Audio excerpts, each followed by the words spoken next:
Hello, good morning बच्चों। आज हम दोबारा से ऑनलाइन क्लासेस के अंदर आए हैं और आपके टेस्ट अच्छे हुए होंगे। उनके मार्क्स आपको 2-4 दिन में मिल जाएंगे। और आगे हमारा अक्टूबर का एक लेसन बाकी था, हिंदी सेकंड का, तो वो हम पढ़ेंगे पहले, फिर नवंबर का कोर्स चालू करेंगे। तो आज हम पेज नंबर 127, लेसन नंबर 16 पढ़ेंगे, विशेषण। तो विशेषण के अंदर कुछ उदाहरण दिए हैं, वो देखते हैं। बगीचे में लाल गुलाब खिले थे, टोकरी में 2 आम सड़ गए, कुछ लोग ही सभा में समय पर पहुंचे, वह लड़का कक्षा में प्रथम आया, मेरी कमीज में 3 मीटर कपड़ा लगता है, दाल में नमक कुछ कम है। ऊपर जो वाक्य दिए हैं उसमें गुलाब, आम, लोग, लड़का, कपड़ा, नमक क्या है? संज्ञा शब्द है। और लाल, 2, कुछ, वह, 3 मीटर और कम शब्द, इन शब्दों की क्या बता रहा है? विशेषता बता रहा है, इसलिए ये विशेषण है। जो शब्द संज्ञा या सर्वनाम शब्दों की विशेषता बतलाते हैं उन्हें हम क्या कहते हैं? विशेषण कहते हैं। और जिनकी विशेषता बतलाई जाती है वह विशेष्य कहलाते हैं। उपयुक्त वाक्यों में विशेषण और विशेष्य, गुलाब, आम, लोग, लड़का, कपड़ा, नमक, ये क्या है? विशेष्य। जो संज्ञा सर्वनाम शब्द होते हैं वो विशेष्य होते हैं और जो उनकी विशेषता बताते हैं वो विशेषण होते हैं। वाक्य में विशेष्य से पहले सुंदर स्त्री, दुबला लड़का, सफेद कबूतर, बलवान व्यक्ति आदि जो विशेष्य के पहले आने वाले विशेषण विशेष्य विशेषण कहलाते हैं। विशेष्य के बाद में जो प्रयुक्त विशेषण होते हैं, नमक कम है, लड़का बड़ा है, दृश्य सुंदर है, ये क्या है? विधेय विशेषण कहलाते हैं। विशेषण के 4 भेद हैं। पहला है गुणवाचक, दूसरा संख्यावाचक, तीसरा परिमाणवाचक और चौथा सार्वनामिक या संकेत वाचक। गुणवाचक विशेषण में गुणवाचक अर्थात संज्ञा शब्दों के गुणों को बताने वाले विशेषण होते हैं, जैसे रंग, रूप, आकार, विशेषता, कमी आदि। जैसे सरला सुशील लड़की है, वह गोल रोटी बनाती है। कड़वा करेला बड़ा गुणी होता है। वीर पुरुष सदैव पूछे जाते हैं। इन वाक्यों में जो रेखांकित शब्द हैं वो गुण, दोष आदि को बतला रहे हैं, इसलिए इसकी परिभाषा क्या होगी?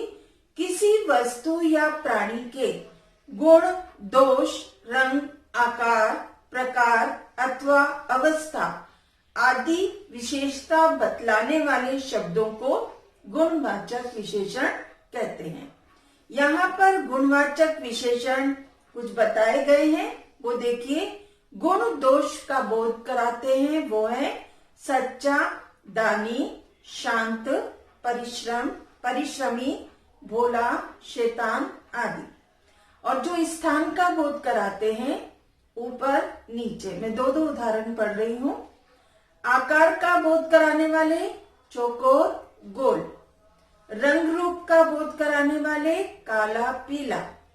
समय दैनिक, मासिक। दशा का बोध कराने वाले गीला, रोगी। दिशा का बोध कराने वाले उत्तरी, दक्षिणी। स्वाद और गंध का बोध कराने वाले मीठा, कसेल। दूसरा है संख्यावाचक विशेषण। जिन विशेषण शब्दों द्वारा संज्ञा तथा सर्वनाम की संख्या संबंधी विशेषता का बोध हो उन्हें संख्यावाचक विशेषण कहते हैं। वह बाजार से 1 दर्जन गिलास, 5 पुस्तकें, 3 चादर, 2 जोड़ी चप्पल लेकर आया है। इस वाक्य में रेखांकित शब्द गिलास, पुस्तक, चादर, चप्पल क्या है? संज्ञा शब्द, और ये सब संख्या संबंधी विशेषता को बतला रहे हैं। संख्यावाचक विशेषण के 2 भागों में बांटा है। पहला निश्चित संख्यावाचक और दूसरा अनिश्चित संख्यावाचक। इसमें एक एक उदाहरण दे रही हूं। 1 दर्जन गिलास और कुछ गिलास, 5 आदमी, कई आदमी। जिस संख्यावाची शब्द से निश्चित संख्या का बोध हो उसे निश्चित संख्यावाची कहते हैं, और जिस शब्द से संख्या की निश्चितता का बोध न हो वह अनिश्चित संख्यावाची कहते हैं। यह भी जानना है कि जातिवाचक संज्ञा की ही संख्यावाचक विशेषता बताई जाती है। दूसरा, कुछ विशेषण सदा एक रूप में होते हैं, लिंग वचन कारक के अनुसार नहीं बदलते, जैसे योग्य, लायक। तीसरा है मति वति प्रत्यय से बने विशेषण, रूपवती, श्रीमती आदि। एक प्रत्यय से बने विशेषण धार्मिक, ऐतिहासिक, वार्षिक। 5वां है सार्वनामिक विशेषण का प्रयोग 4 रूपों में होता है। पहला, निश्चित बात को बताने वाले, यह घर मोहन का है। अनिश्चित बात को बताने वाले, कोई मेहमान आया है। प्रश्न पूछने में, किस लड़के ने चोरी की। संबंध बताने के लिए, जो आदमी बाहर खड़ा है वह अध्यापक है। अब है अनिश्चित संख्यावाचक एवं अनिश्चित परिमाणवाचक में अंतर। कुछ, थोड़ा, कम, सारा, बहुत, अधिक ऐसे शब्द हैं जो संख्यावाचक और परिमाणवाचक दोनों ही विशेषणों में प्रयुक्त होते हैं। इनमें अंतर जानने के लिए हमें क्या करना है? विशेष्य को देखना चाहिए। विशेष्य क्या होते हैं? संज्ञा शब्द। यदि विशेष्य गिना अर्थात गणना की जा सकती है तो संख्यावाचक विशेषण है, और विशेष्य नापने तोलने योग्य है तो परिमाणवाचक विशेषण है। जैसे अनिश्चित संख्यावाचक में और अनिश्चित परिमाणवाचक। थोड़ा शब्द लिया, थोड़े आम, थोड़ा पानी। कम, कम लोग, कम दूध। सारा सामान, सारा भोजन। कुछ पुस्तकें, कुछ आटा। बहुत से लोग, बहुत सा पानी। अब है सर्वनाम और सार्वनामिक विशेषण में अंतर। सर्वनाम संज्ञा के स्थान पर प्रयुक्त होता है और सार्वनामिक विशेषण सर्वनाम की ओर संकेत करता है। सर्वनाम वह गया और सार्वनामिक विशेषण वह लड़का गया। कोई आया, कोई आदमी आया। तुमने किससे पैसे दिए? तुमने किस आदमी को पैसे दिए?